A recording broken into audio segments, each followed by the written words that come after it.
Hello दोस्तों, easy study में स्वागत है। दोस्तों आज के वीडियो में हम लोग पढ़ेंगे बैलेंस यानी कि संयोजकता। किसी भी तत्व का संयोजकता हम लोग कैसे आसानी से फाइंड आउट कर सकते हैं।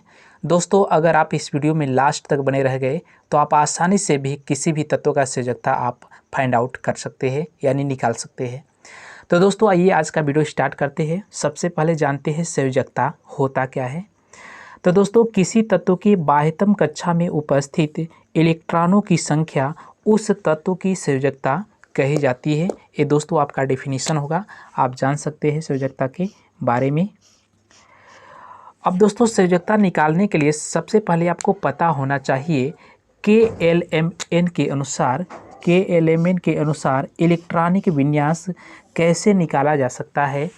अगर आपको यह समझ में आ जाएगा तो आप किसी भी तत्व का इलेक्ट्रॉनिक विन्यास आप आसानी से निकाल सकेंगे। तो दोस्तों याद रखिएगा, किसी कक्षा के बाह्यतम कोश में अधिकतम इलेक्ट्रॉनों की संख्या 2n² होती है। यानी कि दोस्तों अगर n बराबर 1 रखेंगे इसी में, तो दोस्तों सबसे जो पहला कक्षक होगा k कक्षक होगा। n बराबर 1 यानी कि दोस्तों k कक्षक में मैक्सिमम इलेक्ट्रॉनों की संख्या कितना होगा, 2 इंटू n के स्थान पर 1 रखेंगे तो दोस्तों यहाँ से 2 आ जाएगा। इसी तरह से दोस्तों अगर n बराबर 2 तो दोस्तों जो कक्षक मिलेगा यल कक्षक मिलेगा, यल कक्षक। अब दोस्तों यहाँ पर n का वैल्यू 2 रखेंगे, 2 गुणित 2 का स्क्वायर यानी कि दोस्तों 2 दूना के 4 दूना के 8 हो जाएगा। तो एल कक्षक में मैक्सिमम इलेक्ट्रॉनों की संख्या 8 होगा। इसी तरह से दोस्तों n बराबर 3 रखेंगे तो दोस्तों यम कक्षक आएगा। यम कक्षक में मैक्सिमम कितना इलेक्ट्रॉन हो सकता है, 2 इंटू एन का मान 3 रखेंगे, 3 का स्क्वायर, 3 3 के 9 दूना के 18। इसी तरह से दोस्तों n बराबर 4, n बराबर जैसे ही 4 रखेंगे तो दोस्तों n कक्षक हो जाएगा, n कक्षक। यानी कि दोस्तों 2 इंटू एन के स्थान पर 4 रखेंगे तो दोस्तों 4 चूक 16 दूना के 32। यानी कि दोस्तों अगर n कक्षक होगा यानी कि दोस्तों k कक्षक होगा तो k कक्षक के लिए मैक्सिमम इलेक्ट्रॉनों की संख्या k कक्षक में कितना होगा दोस्तों 2 होगा। इसी तरह से यल कक्षक में कितना होगा 8 होगा, m कक्षक में कितना होगा 18 होगा, n कक्षक में कितना होगा 32 होगा। यानी कि दोस्तों 2 8 18 32 ए किसी कक्षा के बाह्यतम कोश में अधिकतम इलेक्ट्रॉनों की संख्या होगा। तो दोस्तों आपको इसी क्रम में भरना है, पहला 2 फिर 8 फिर 18 और 32। इतना पॉइंट दोस्तों आपको क्लियर होगा। अब आइए कुछ तत्व हम लेते हैं, उसकी संयोजकता को हम लोग ज्ञात करते हैं। तो दोस्तों जैसे मान लेते हैं सबसे पहला तत्व लेते हैं हाइड्रोजन। तो हाइड्रोजन का परमाणु क्रमांक 1 होता है। तो इसका दोस्तों कितना हो जाएगा, मैक्सिमम पहले कक्षक में कितना इलेक्ट्रॉन हो सकता है 2, यानी कि दोस्तों 1 इलेक्ट्रॉन यहाँ पर भर सकते हैं। तो दोस्तों इसकी जो संयोजकता हो जाएगा यहाँ से हम लोग लिख सकते हैं संयोजकता, और दोस्तों यहाँ पर लिख लेते हैं तत्व। तो अधिकतम कितने इलेक्ट्रॉन है आउटर मोस्ट ऑर्बिटल में, 1 ही है। तो दोस्तों इसकी संयोजकता कितना हो जाएगा 1 हो जाएगा। इसी तरह से दोस्तों हाइड्रोजन हीलियम का परमाणु क्रमांक 2 होता है। तो दोस्तों इसके बाह्यतम कोश में केवल 2 इलेक्ट्रॉन है। तो दोस्तों याद रखिएगा कि जो हीलियम यानी कि दोस्तों जो अक्रिय गैस या इसी को दोस्तों कहा जाता है इनर्ट गैस, अक्रिय गैस, या दोस्तों इसी को इंग्लिश में कहा जाता है इनर्ट गैस, या इसी को नोबल उत्कृष्ट गैस कहा जाता है, नोबल उत्कृष्ट गैस। इसमें दोस्तों आता है आपका हीलियम, नियान, आर्गन, क्रिप्टॉन, जेनान और रेडान। ये दोस्तों जितना भी तत्व है इन सब का संयोजकता कितना होता है 0 होता है। याद रखिएगा इन सब का जो संयोजकता होता है कितना होता है 0 होता है, क्योंकि दोस्तों यहाँ पर हीलियम 2 ही इलेक्ट्रॉन में अस्थाई स्टेबल अवस्था बना लेता है, जबकि नियान, आर्गन, क्रिप्टॉन, जीनान और रेडान इसके आउटर मोस्ट ऑर्बिटल में 8 इलेक्ट्रॉन होता है। यानी कि दोस्तों जिसके आउटर मोस्ट ऑर्बिटल में 8 इलेक्ट्रॉन होता है वह स्टेबल अवस्था में होता है, इसलिए उस तत्व की संयोजकता क्या होता है, 0 होता है। तो अक्रिय गैस की दोस्तों याद रखिएगा। इसी तरह से दोस्तों अक्रिय गैस में आता है, इसलिए इसकी संयोजकता कितना हो जाएगा, 0 हो जाएगा। यानी दोस्तों अपवाद में इसको याद रखिएगा। अपवाद यानी कि दोस्तों नियम के विरुद्ध काम करता है। इतना पॉइंट क्लियर होगा।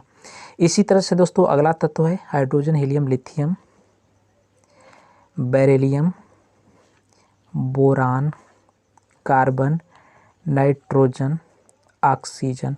यानी दोस्तों यहाँ पर लिथियम का 3 होता है, बेरिलियम का 4, बोरान का 5, कार्बन का 6, नाइट्रोजन का 7, ऑक्सीजन का 8। अब दोस्तों इसका परमाणु क्रमांक 3 होता है, तो पहले कक्षक में 2 इलेक्ट्रॉन भरेंगे। अब 3 होने के लिए कितना हो जाएगा, 1। तो दोस्तों आउटर मोस्ट ऑर्बिटल में कितने इलेक्ट्रॉन है, 1 है, तो इसलिए इसकी संयोजकता कितना हो जाएगा, 1 हो जाएगा। इसी तरह से दोस्तों बोरान का कितना होगा, 2,2 हो जाएगा, 4 होता है, तो इसके आउटर मोस्ट ऑर्बिटल यानी कि बाह्यतम कक्ष में कितने इलेक्ट्रॉन है, 2 है, तो इसलिए संयोजकता इसका 2 हो जाएगा। बोरान का दोस्तों निकालेंगे तो 2,3 हो जाएगा, तो इसके आउटर मोस्ट ऑर्बिटल में 3 है, तो इसकी संयोजकता 3 हो जाएगा। इसी तरह से दोस्तों कार्बन का 6 होता है, तो 2,4, बाह्यतम कोश में कितने हैं, 4 है, तो इसकी संयोजकता 4 हो जाएगा। इसी तरह से दोस्तों नाइट्रोजन का 7 होता है, तो 2,5, और इसका भी दोस्तों निकालेंगे 2,6। यानी दोस्तों अब याद रखिएगा कि अगर किसी भी तत्व के बाह्यतम कोश में 4 से अधिक इलेक्ट्रॉन है तो उसकी संयोजकता निकालने के लिए दोस्तों 8 में से बाह्यतम कोश के इलेक्ट्रॉन को घटा करके लिखते हैं। याद रखिएगा 5 है तो दोस्तों क्या हो जाएगा, 8 - 5 = 3, यानी कि दोस्तों इसकी संयोजकता कितना हो जाएगा, 3 हो जाएगा। याद रखिएगा नाइट्रोजन का संयोजकता 3 होता है। इसी तरह से दोस्तों बाह्यतम कोश में कितना है, 6 है, तो दोस्तों 8 - 6 बराबर कितना हो जाएगा, 2। ऑक्सीजन का संयोजकता कितना होता है, 2 होता है। तो आपको ये पॉइंट क्लियर दोस्तों आपको समझ में आ रहा होगा। इसी तरह से दोस्तों अगला तत्व लेते हैं। अगला तत्व है फ्लोरीन।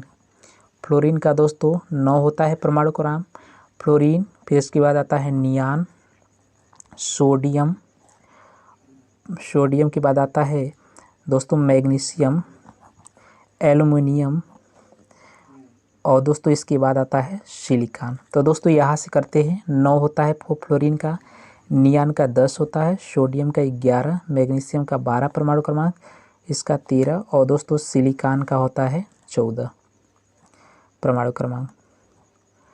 तो दोस्तों फ्लोरीन का कितना हो जाएगा, 9 होता है, तो 2,7 हो जाएगा। बाह्यतम कोश में दोस्तों 4 से अधिक है, तो दोस्तों संयोजकता निकालने के लिए क्या करेंगे, 8 में से 7 घटा देंगे, तो दोस्तों इसकी संयोजकता कितना आ जाएगा, 1 आ जाएगा। यानी कि दोस्तों अगर बाह्यतम कोश में 4 से अधिक इलेक्ट्रॉन है तो संयोजकता निकालने के लिए 8 में से घटा करके हम लोग लिखते हैं। इसी तरह से दोस्तों नियान का 2,8, बाह्यतम कोश में दोस्तों ऑक्टेट कंप्लीट है, यानी दोस्तों 8 में से 8 अगर घटाएंगे तो इसका कितना संयोजकता हो जाएगा, 0। ये दोस्तों नोबल गैस में आ गया है नियान। इसी तरह से दोस्तों सोडियम का होता है 11, 2, 8 और 1। बाह्यतम कोश में दोस्तों कितना इलेक्ट्रॉन है, 1 होता है, तो इसलिए इसकी संयोजकता कितना हो जाएगा, 1 हो जाएगा। मैग्नीशियम का दोस्तों 12 होता है, तो 2, 8, 2, तो बाह्यतम कोश में कितने इलेक्ट्रॉन है, 2, तो इसलिए इसकी संयोजकता कितना हो जाएगा, 2। इसी तरह से दोस्तों एल्युमिनियम का 13 होता है, तो दोस्तों यहाँ से 2, 8 और 3, तो दोस्तों इसकी संयोजकता बाह्यतम कोश में कितना है, 3 है, तो इसलिए इसका 3 हो जाएगा। इसी तरह से दोस्तों सिलिकॉन का 14 होता है, तो 2, 8, 4, बाह्यतम कोश में 4 इलेक्ट्रॉन है, तो इसकी संयोजकता कितना हो जाएगा, 4 हो जाएगा। तो दोस्तों इस तरह हम लोग आसानी से किसी भी तत्व का संयोजकता फाइंड आउट कर सकते हैं। तो दोस्तों आई होप कि आपको ये समझ में आया होगा। दोस्तों कुछ हम तत्वों को दे रहे हैं, कमेंट बॉक्स में उसका संयोजकता निकाल करके दोस्तों बताइएगा उस तत्व का संयोजकता कितना आएगा। तो दोस्तों कुछ तत्व हम दे रहे हैं जो आपको कमेंट बॉक्स में इसका आंसर लिखना है। तो दोस्तों फास्फोरस का कितना संयोजकता होगा, इसका परमाणु क्रमांक हम लिख दे रहे हैं। तो दोस्तों 15 होता है। फास्फोरस के बाद आता है, फास्फोरस के बाद दोस्तों सल्फर आता है, 16 का हमें निकालना है, आपको निकालना है। फिर दोस्तों क्लोरीन का 17 होता है, फिर आर्गन का 18 होता है, फिर पोटेशियम 19, फिर कैल्शियम। इन सब का दोस्तों क्या निकालना है, आपको संयोजकता निकाल करके कमेंट बॉक्स में बताना है। तो दोस्तों आई होप कि ये वीडियो आपको समझ में आया होगा बहुत ही बेहतरीन तरीके से। तो दोस्तों इसी तरह के वीडियो को पाने के लिए हमारे चैनल को लाइक, सब्सक्राइब, शेयर ज़रूर करें। दोस्तों फिर मिलते हैं नेक्स्ट वीडियो में नेक्स्ट टॉपिक को लेकर के। तब तक के लिए धन्यवाद।